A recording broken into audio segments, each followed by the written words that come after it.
Okay, good morning. This is the Anchorage COVID-19 response operational update for May 26th. Okay, we all haven't known, last night, the mayor ended the civil emergency. However, the mission will still continue. We're still pushing for sleeves up for summer. This is Grover. Situation overview, go ahead.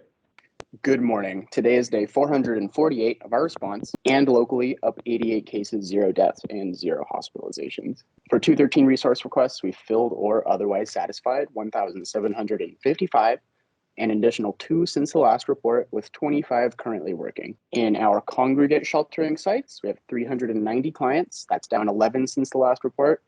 In the non-congregate sites, 332 clients, up 7. Got 722 clients in all shelters, down 4, averaging 2,166 meals served per day. Since the last report, at the visit testing sites, there are 2,410 sample collections performed. And also since the last report, at the visit vaccine sites, there were 1,039 doses administered. End report. Thank you. Weather? Good morning. This is Matthew from the Weather Service Office in Anchorage. Today will be our last day of sunny and dry conditions with above normal temperatures. Meanwhile, tonight we will have breezy conditions as the turn-again arm wind bends towards West Anchorage. And then tomorrow night we'll have increasing clouds with a chance of rain and cooler temperatures. End of report.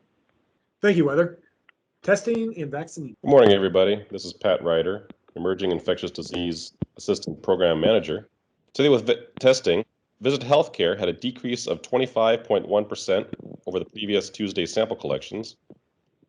As of yesterday, May 25th, the 7-day rolling positivity rate average is 1.13%. Our 14-day average reproductive rate is 0.794, continuing to drive that number down.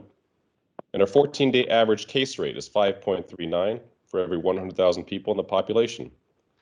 Our current alert level is intermediate. With vaccines, our pop-ups are going to continue this week for the second doses carrying over from vaccine week. We have the Eagle River Town Center today from 6 p.m. to midnight. Our Spenard Food Truck Festival at the Midnight Sun Brewery will be tomorrow.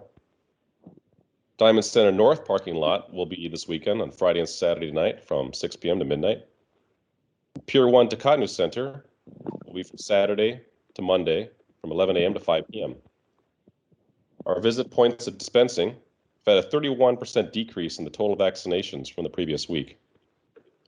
Our vaccine group continues to integrate with the Anchorage Health Department outreach efforts and summer vaccination strategy.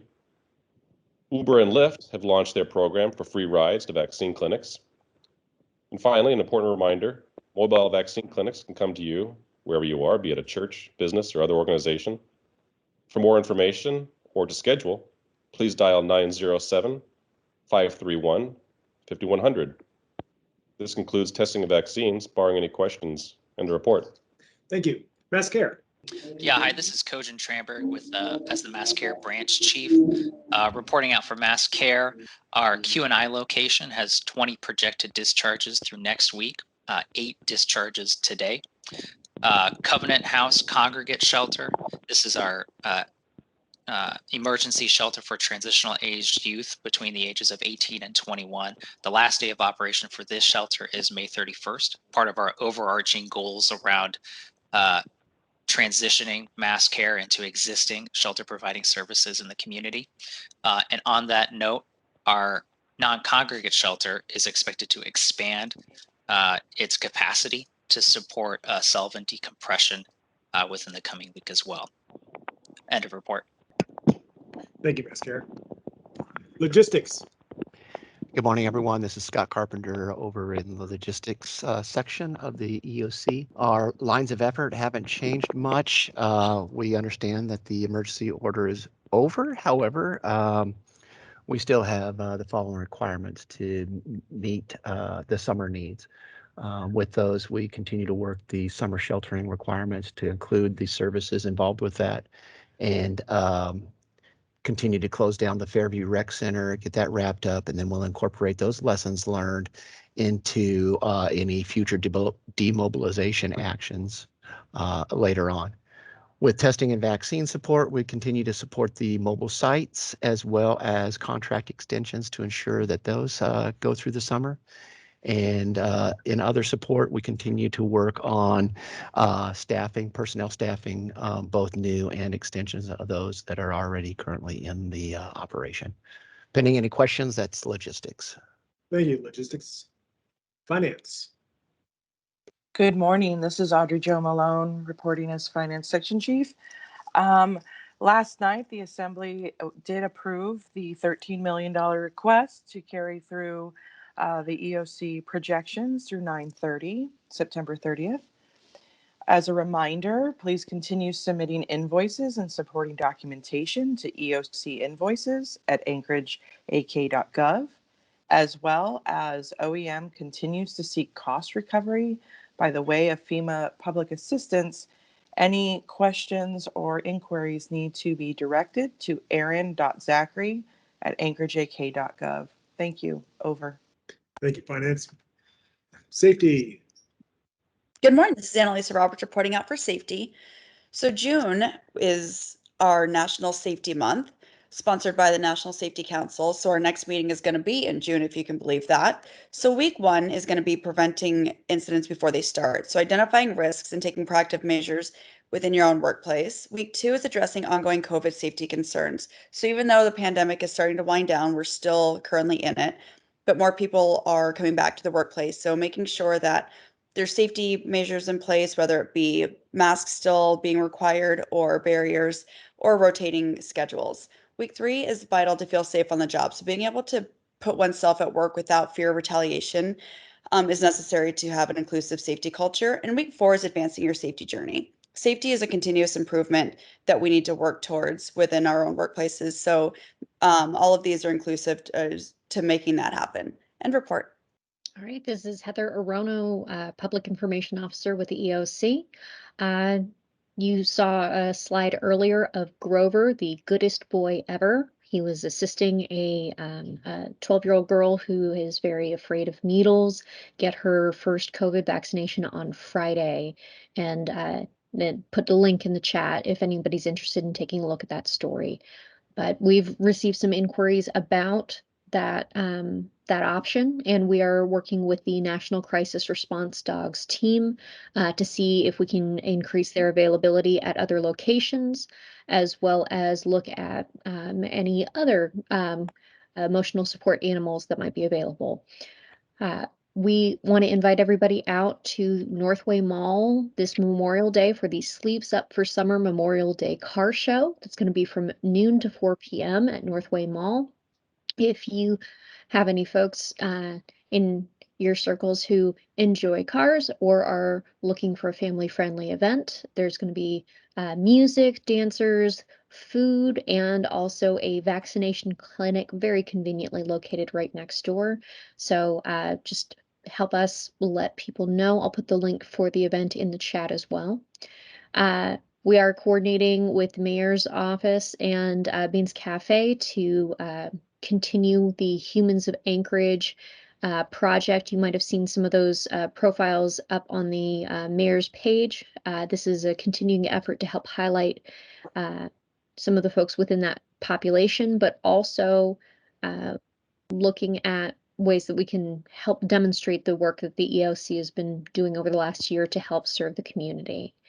We're continuing our outreach to local businesses and underserved populations, barring any questions. End of report. Thank you, ma'am. Liaison. Good morning. This is Celeste Prescott, Liaison Officer for the Anchorage EOC. I'd like to thank all of our cooperators that were able to join us today. And I'll go ahead and open it up to Tracy with Matt Suburo, EOC, for a report out. Oh, well, Tracy had planned on joining us. Apparently, maybe she wasn't able to. I do have one report out from another cooperator, Jim Baldwin with Food Bank of Alaska. He'll no longer be able to join us for these meetings due to a scheduling conflict, but he wanted to pass on his sincere thanks to all the EOC team members from throughout this incident for all of their hard work. And before we move on to hospitals, are there any other partners out there who would like to brief us out this morning? Okay, hearing none. Kirsten was unable to join us with Alaska Native Medical Center, but she is reporting out 2 positive cases, 0 in the CCU, 0 on vents, and 0 PUIs. And is Sean on with Alaska Regional Hospital? Well, unfortunately, it looks like Sean was not able to join us either. And is Nikki on with Providence Alaska Medical Center? Yes, good morning. This morning at PAMC, we have 3 COVID positive patients, 1 in ICU, 0 on mechanical ventilation, and 4 COVID recovered. Thank you. Great, thank you, Nikki. And Kara with Matsu Regional Medical Center was unable to join us, and they are reporting out a significant drop with 3 positives, 0 in the ICU, 0 on ventilators, 0 PUIs, and 1 recovered. And with Sergeant Perez or anyone else able to join us from the 673rd Medical Group? All right, well, hopefully they will report out some numbers, and I will include them in the email if I do get them before I send it out. And that is it for liaison. Thank you. Thank you, ma'am. Anchorage Health Department. Good morning, everyone. Kelly Byastock with Anchorage Health Department. So the COVID-19 risk level for the Muni remains at the low end of the considerable risk category, with just over 50% of the eligible residents having completed a COVID-19 vaccine series. So as mentioned last week, Anchorage comprises of 2 subpopulations with very different risk profiles. One is unvaccinated individuals who continue to fall in the high risk category, and we highly recommend that they continue to wear masks, while vaccinated individuals are in the lower risk category. With fewer mandated restrictions, individuals, especially those that are unvaccinated, need to assess their own risk and regulate their activities accordingly. That is it for Anchorage Health this week. Thanks. Thank you, ma'am. Questions? Oh, outstanding. Just as a reminder, our next operational update brief will be next Wednesday, June 2nd at 10 a.m. And we've gone to a once a week briefing. With that said, everybody have a great day.